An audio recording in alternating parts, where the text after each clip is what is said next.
Hi guys, for today's video, magluto tayo ng eggplant na crispy, ayan, or talong, ayan. So, papakita ko sa inyo kung paano ko ginawa, ayan. Meron tayong harina at naglagay ako ng cornstarch, salt, black pepper, and then all-in-one seasoning, ayan. Paghaluin lang at naglagay din ako ng isang itlog, ayan. So, mag-additional tayo ng water.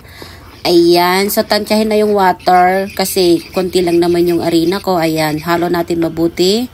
Ayan, pwede na natin i-mix yung na-slice na eggplant. So, ganitong ginawa ko lang. So, halo na natin yung eggplant. Ayan. So, lagyan natin siya ng harina niya. Ayan, para crispy siyang iprito natin. Ayan. So, magpainit na tayo ng mainit na mantika at ilagay na natin yung eggplant. So, lutuin natin hanggang mag-crispy yung eggplant. So, guys, ang sarap nitong recipe na to. Kahit simple na recipe, pero ang sarap. So, i-share ko na rin sa inyo kasi lagi namin ino-order din sa restaurant neto kasi minsan sa mga veggie, may nga prito-prito, ayan. Ganito yung ino-order ng aking amo. So, in-try ko siya pero masarap siya, guys.